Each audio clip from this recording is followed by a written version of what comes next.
तो फ्रेंड्स, कैसे हैं आप लोग। आज हम लोग बायोलॉजी के मॉडल पेपर 1 को देखेंगे। इसमें आपको 5 मॉडल पेपर का सेट दिया जाएगा और ये सभी सेट ऐसे हैं जो कि जितने भी आप ऑब्जेक्टिव आज तक पढ़े हैं बायोलॉजी पेपर के, इन पांचों सेट में आप लोगों का पूरा पूरा निचोड़ रहेगा। इसलिए आप पूरे सेट यानी कि 500 सेट को बारी बारी से जरूर देख जाएंगे। ये 1 है, इसके बाद 2, 3, 4, 5 यानी कि 5 सेटों में आपको मॉडल पेपर उपलब्ध होगा। अब चलिए हम यहाँ पर इंस्ट्रक्शन पढ़ लेते हैं कि प्रश्न संख्या 1 से 42 तक के प्रत्येक प्रश्न के साथ 4 विकल्प दिए गए हैं। यानी कि एक प्रश्न आपको जैसे कि ये दिया हुआ है, इसके साथ 4 विकल्प A, B, C, D यानी कि ऑप्शन दिया हुआ है और इसमें से 35 प्रश्नों का उत्तर देना है। ये बोर्ड एग्जाम में आपको 35 प्रश्न का ही जवाब देना है, लेकिन हम यहाँ पर आपको 42 प्रश्नों का जवाब बताएंगे। तो चलिए हम वीडियो को शुरू करते हैं। और फ्रेंड्स, वीडियो को शुरू करने से पहले आप इस वीडियो को एक लाइक जरूर कर देंगे और साथ ही अगर आप हमारे चैनल पर पहली बार आए हैं तो चैनल को सब्सक्राइब करके बेल आइकन को जरूर प्रेस कर देंगे ताकि आगे आने वाले मॉडल पेपर का नोटिफिकेशन यानी कि मैसेज आपको मिल सके। तो चलिए फ्रेंड्स, हम शुरू करते हैं इस वीडियो को। तो सवाल नंबर 1 है कि नाशपाती का वैज्ञानिक यानी कि वनस्पतिक नाम क्या है।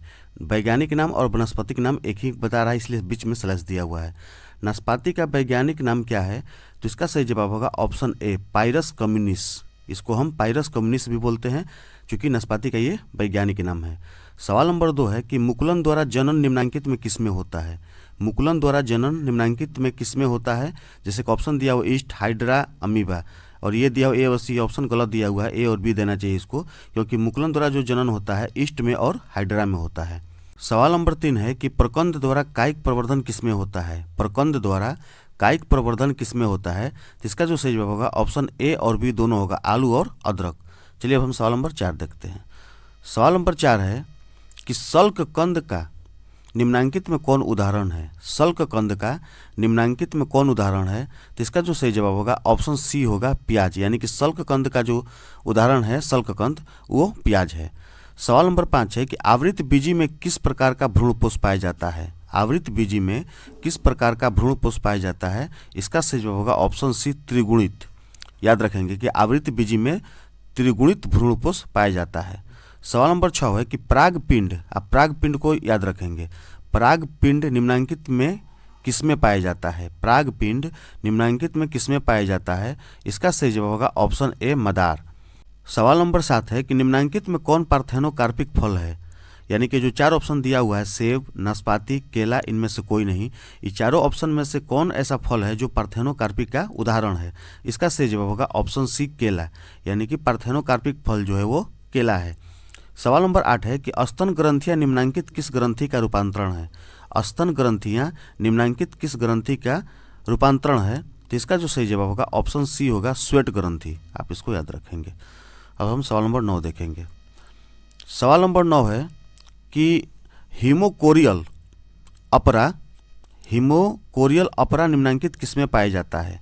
हीमोकोरियल अपरा निम्नांकित किसमें पाया जाता है। और एक बात अब आपसे हम बोल दें कि इसमें आपको 2 प्रश्न ऐसे दिए जाएंगे जिसका जवाब आपको बताना है और उसका जो जवाब होगा आप कमेंट बॉक्स में देंगे, क्योंकि आपको ये लगे कि मतलब कि हमसे भी कुछ प्रश्न किया जा रहा है और आप इंटर एग्जाम के लिए कितना तैयार हैं आप ये अपने को आंक सकें। ठीक है, मात्र 2 प्रश्न आपके लिए छोड़ा जाएगा इसमें, जिसका जवाब आपको कमेंट बॉक्स में देना है। चलिए सवाल नंबर 9 है कि हीमोकोरियल अपरा निम्नांकित किसमें पाया जाता है। ऑप्शन ए, घोड़े में, बी, मनुष्य में, सी, शशक में और डी, कुत्तों में। तो इसका सही जवाब होगा ऑप्शन बी, मनुष्य में।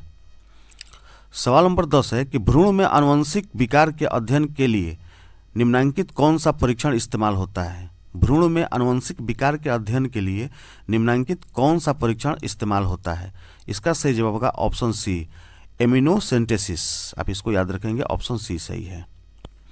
सवाल नंबर 11 है कि अमर बेल क्या है। अमर बेल क्या है, इसका सही जवाब होगा ऑप्शन सी, पूर्णतना परजीवी। ऑप्शन सी सही है। सवाल नंबर 12 है कि जलीय यानी कि हाइड्रोफाइटस पौधे का निम्नांकित में कौन उदाहरण है। जलीय पौधे का निम्नांकित में कौन उदाहरण है, इसका सही जवाब होगा ऑप्शन डी, यानी कि जलीय जो पौधा होता है इसका कमल भी है, हाइड्रिला भी है और ट्रापा भी है। ये तीनों जो है जलीय पौधों की श्रेणी में आते हैं। चलिए अब सवाल नंबर हम 13 देखेंगे। सवाल नंबर 13 है कि उत्परिवर्तन निम्नांकित किसके द्वारा प्रेरित कराया जा सकता है। उत्परिवर्तन निम्नांकित किसके द्वारा प्रेरित कराया जा सकता है, तो इसका जो सही जवाब होगा ऑप्शन ए होगा गामा विकिरण। उत्परिवर्तन यानी कि किस, जो चार ऑप्शन दिया हुआ है कि उत्परिवर्तन निम्नांकित किसके द्वारा प्रेरित कराया जा सकता है, तो गामा विकिरण के द्वारा प्रेरित कराया जा सकता है। सवाल नंबर 14 और 15 ये आपके लिए दिया जा रहा है, इसका जवाब आप कमेंट बॉक्स में देंगे। हम प्रश्न को पढ़ दे रहे हैं कि मानव में रुधिर वर्ग ABO के लिए कितने जीन जिम्मेवार हैं। मानव में रुधिर वर्ग ABO के लिए कितने जीन जिम्मेवार हैं। और 15 नंबर प्रश्न है कि BDNA में दो न्यूक्लियोटाइड के बीच की दूरी कितनी होती है। ये 14 और 15 नंबर प्रश्न जो है आपके लिए दिया जा रहा है, आप इसका जवाब कमेंट बॉक्स में जरूर देंगे। चलिए सवाल नंबर 16 है कि निम्नांकित में समापन कूट कौन है। निम्नांकित में समापन कूट कौन है, इसका सही जवाब होगा ऑप्शन सी UAA। चलिए सवाल नंबर 17 है कि DNA द्विकुंडली की विशेषता निम्नांकित में क्या है। DNA द्विकुंडली की विशेषता निम्नांकित में क्या है, इसका सही जवाब होगा ऑप्शन ए पूरक तथा प्रतिसमानांतर। आप इसको याद रखेंगे, DNA द्विकुंडली की विशेषता पूरक तथा प्रतिसमानांतर है। चलिए सवाल नंबर 18 है कि मनुष्य का अवशोषी अंग निम्नांकित में बताएं, यानी कि मनुष्य का जो अवशोषी अंग है वो कौन है। इसका सही जवाब होगा ऑप्शन सी A और B, यानी कि निकिटेटिंग झिल्ली और B कॉकिक्स, ये दोनों ऑप्शन जो है अवशोषी अंग है। सवाल नंबर 19 है कि आर्कियोप्टेरिक्स किस काल में पाए जाने वाला पक्षी था। इसका सही जवाब होगा ऑप्शन ए ट्रियासिक काल में पाए जाने वाला पक्षी था। कौन पक्षी था? आर्कियोप्टेरिक्स। चलिए सवाल नंबर 20 है कि जीवाश्म के अध्ययन को क्या कहते हैं। जीवाश्म के अध्ययन को क्या कहते हैं, इसका सही जवाब होगा ऑप्शन बी पैलियोंटोलॉजी। आप इसको याद रखेंगे। सवाल नंबर 11 है कि राइबोन्यूक्लियोटाइड को निम्नांकित में कौन परिभाषित करता है। राइबोन्यूक्लियोटाइड को निम्नांकित में कौन परिभाषित करता है, इसका सही जवाब होगा option D ribonucleoside plus phosphate group. Option D सही है। सवाल नंबर 22 है कि किस कोशिकांग की मदद से स्थानांतरण यानी कि ट्रांसलेशन की क्रिया संपन्न होती है, नाम बताएं। किस कोशिकांग की मदद से स्थानांतरण ट्रांसलेशन की क्रिया संपन्न होती है, नाम बताएं। इसका सही जवाब होगा ऑप्शन बी राइबोसोम। सवाल नंबर 23 है कि ह्यूमोरल असंक्राम्यता किससे संबंधित है। ह्यूमोरल असंक्राम्यता किससे संबंधित है, इसका सही जवाब होगा ऑप्शन बी यानी कि बी कोशिकाएं। सवाल नंबर 24 है कि टाइफाइड बीमारी का निम्नांकित में कौन रोगजनक है, तो इसका सही जवाब होगा ऑप्शन सी साल्मोनेला टाइफी, यानी कि टाइफाइड बीमारी का साल्मोनेला टाइफी जो है रोगजनक है। सवाल नंबर 25 है कि केंचुआ, ठीक है, फफूंद गोबर, बीटल तथा मृदा माइटस आदि में क्या समानता है। एक और बात हमसे बताते चलें कि इसी चैनल पर आरजी सोशल स्टडी पर आपको फिजिक्स केमिस्ट्री बायोलॉजी के गेस क्वेश्चन आप लोगों को मैं इंटर 2021 के लिए दिया जा रहा है। आप उसको एक बार सभी प्रश्नों को एक बार आप जरूर देख लेंगे कि उस प्रश्न का स्टैंडर्ड क्या है, और आपको उसमें जो सेट दिया जा रहा है गेस क्वेश्चन का सेट 1 2 3 5 करके आप लघुत्तरीय और दीर्घोत्तरीय दोनों है, आपको एक नज़र जरूर देख लेना है कि उसमें कोई ऐसा प्रश्न नहीं है जो आपसे छूट रहा हो और एग्जाम में कहीं मतलब छूट नहीं जाए, तो आप एक नज़र आप उस सभी सेटों को आप जरूर देख लेंगे एक बार। चलिए हम आगे बढ़ते हैं। प्रश्न 25 कि केंचुआ, फफूंद, गोबर, बीटल तथा मृदा माइटस आदि में क्या समानता है। इसका सही जवाब होगा ऑप्शन डी डेट्रीटिवोरस है, ठीक है, ऑप्शन डी सही है। सवाल नंबर 26 है कि गिर वन किसके लिए विख्यात है। गिर वन किसके लिए विख्यात है, तो ये तो हमको लग रहा है कि आप सभी को पता होगा, ये शेर के लिए विख्यात है, डी यानी कि 26 का डी। गिर वन किसके लिए विख्यात है, तो डी शेर के लिए। सवाल नंबर 27 है कि एक पारितंत्र में आहार श्रृंखला कितने प्रकार की होती है। एक पारितंत्र में आहार श्रृंखला कितने प्रकार की होती है, इसका सही जवाब होगा ऑप्शन सी ए और बी, यानी कि ग्रेजिंग और डेट्रिटस, ये दोनों के लिए दोनों प्रकार की होती है। सवाल नंबर 28 है कि निम्नांकित में सवाल नंबर 28 है कि निम्नांकित में से कौन सा जंतु विलुप्त हो गया है, यानी कि जो चार ऑप्शन दिया हुआ है सफ़ेद मोर, डोडो, हिरन, बाघ, तो ये चार जंतुओं में से कौन सा जो ऐसा जंतु जो विलुप्त हो गया है? इसका सही जवाब होगा ऑप्शन बी, डोडो। सवाल नंबर 29 है कि मरुदिभ्यद पौधा निम्नलिखित में से कौन है? मरुदिभ्यद पौधा निम्नलिखित में से कौन है? इसका सही जवाब होगा ऑप्शन सी, नागफनी। सवाल नंबर 30 है कि प्राकृतिक जीन क्लोनिंग संवाहक का उदाहरण है। प्राकृतिक जीन क्लोनिंग संवाहक का उदाहरण है।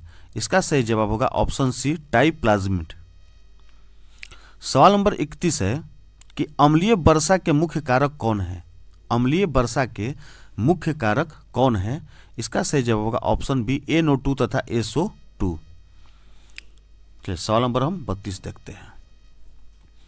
सवाल नंबर 32 है कि सरबती सोनोरा तथा कल्याण सोना किसकी प्रोन्नत किस्में हैं? सरबती सोनोरा तथा कल्याण सोना किसकी प्रोन्नत किस्में हैं? इसका सही जवाब होगा ऑप्शन बी, गेहूं की किस्में हैं। सवाल नंबर 33 है कि दूध किस जीवाणु द्वारा दही में रूपांतरित होता है? दूध किस जीवाणु द्वारा दही में रूपांतरित होता है? ये सबको आप लोगों के लिए ये प्रश्न बेहद इंपॉर्टेंट है, इसलिए कि ये आपको एग्जाम ही नहीं, ये आपको हमेशा जानने के लिए आपको जरूरी है, ताकि आप दूसरों को भी चीज़ को बता सकें कि अगर दूध अगर बदलता है दही में तो उसका क्या मतलब कि किस कारण से रूपांतरित हो जाता है, तो किस जीवाणु के द्वारा। तो इसका जो सही जवाब होगा ऑप्शन सी होगा, लैक्टोबैसिलस। ऐसा जीवाणु है जो दही में दूध को रूपांतरित कर देता है। अब हम सवाल नंबर 34 देखेंगे। सवाल नंबर 34 है कि कायिक भ्रूणोद्भव निम्नांकित किसके द्वारा किया जा सकता है? कायिक भ्रूणोद्भव निम्नांकित किसके द्वारा किया जा सकता है? इसका सही जवाब होगा ऑप्शन बी, उत्तक संवर्धन। सवाल नंबर 35 है, ऑप्शन बी सही है। सवाल नंबर 35 है कि RNAi तरीके से किसे नियंत्रित किया जा सकता है? RNAi तरीके से किसे नियंत्रित किया जा सकता है? तो इसका जो सही जवाब होगा ऑप्शन बी होगा, निमेटोडस को। ठीक है, अब हम सवाल नंबर 36 देखेंगे। सवाल नंबर 36 है, हम यहाँ पर सवाल नंबर 36 देखेंगे, इसको थोड़ा सा क्लियर कर दें। हाँ, सवाल नंबर 36 है, ये बी, निमेटोडस को होगा। सवाल नंबर 36 है कि RNAi का प्रयोग रोगाणुओं को नियंत्रित करने हेतु किस पौधे में किया जाता है? इसका सही जवाब होगा ऑप्शन ए, तंबाकू। सवाल नंबर 37 है कि 37 है, हम 37 देखेंगे। सवाल नंबर 37 है कि क्राई IAB किसे नियंत्रित करता है? क्राई IAB किसे नियंत्रित करता है? इसका सही जवाब होगा ऑप्शन सी होगा, कपास के कीटों को। फ्रेंड्स, ये सभी जो आप देख रहे हैं, अभी जो ऑब्जेक्टिव देख रहे हैं, ये सभी VBI हैं। सभी लोग कहते हैं कि सभी VBI हैं, लेकिन इसमें से कितने VBI इंपॉर्टेंट प्रश्न हैं ये आपको भी पता है, और कितने इसमें से प्रश्न आपको एग्जाम में आ सकते हैं। आप खुद समझदार हैं, चूंकि आपने भी मेहनत करके बहुत पढ़ा है। ये आपके लिए एक रिविजन बस है। ठीक है, कि आपसे ऐसा कोई ऑब्जेक्टिव नहीं हो कि आपसे छूट जाए, इसलिए आप इसको ध्यान देते चलेंगे। चलिए सवाल नंबर 38 है कि मृदा में नाइट्रोजन स्थिरीकरण हेतु हम किसका प्रयोग कर सकते हैं? मृदा में नाइट्रोजन स्थिरीकरण हेतु हम किसका प्रयोग कर सकते हैं? इसका सही जवाब है ऑप्शन ए, नील हरित बैक्टीरिया का। ऑप्शन ए सही है। सवाल नंबर 39 है कि ट्रांसजेनिक मूसों यानी चूहा जो होता है का प्रयोग किसके लिए कर सकते हैं? ट्रांसजेनिक चूहों का प्रयोग किसके लिए कर सकते हैं? इसका सही जवाब होगा ए, वैक्सीन की सुरक्षात्मक जांच हेतु। ऑप्शन ए सही है। सवाल नंबर 40, 41 और हम 42 देखेंगे। सवाल नंबर 40 है कि रिस्ट्रिक्शन एंजाइम जाने जाते हैं। रिस्ट्रिक्शन एंजाइम जाने जाते हैं, तो इसका जो सही जवाब होगा ऑप्शन बी होगा, आणविक कैंची के रूप में। सवाल नंबर 41 है कि जल धारण क्षमता इनमें से किसका गुण है? जल धारण क्षमता इनमें से किसका गुण है? इसका सही जवाब होगा ऑप्शन ए, मृदा का। सवाल नंबर 42 है कि किसी खास समय एवं स्थान में किसी खास आबादी में मृत्यु की संख्या को क्या कहते हैं? प्रश्न को समझेंगे कि किसी खास समय में एवं स्थान में किसी खास आबादी में मृत्यु की संख्या को क्या कहते हैं? तो इसका जो सही जवाब होगा ऑप्शन बी होगा, मोर्टेलिटी। ऑप्शन बी सही है। तो इस प्रकार से फ्रेंड्स रहा, ऑप्शन बी सही है। इस प्रकार से आपका 42 प्रश्न रहा, जो कि आपको एग्जाम तक एक एक नज़र पांचों सेट को देख जाना है।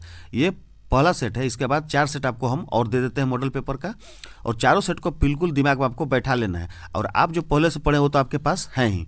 तो चलिए फ्रेंड्स, इस वीडियो में अभी तक लेते हैं, जल्द मिलते हैं अगले वीडियो के अगले सेट के साथ। तब तक के लिए फ्रेंड्स, जय हिंद, जय भारत। और हाँ फ्रेंड्स, वीडियो को लाइक करना और चैनल को सब्सक्राइब करके बेल आइकन को प्रेस करना आप नहीं भूलेंगे।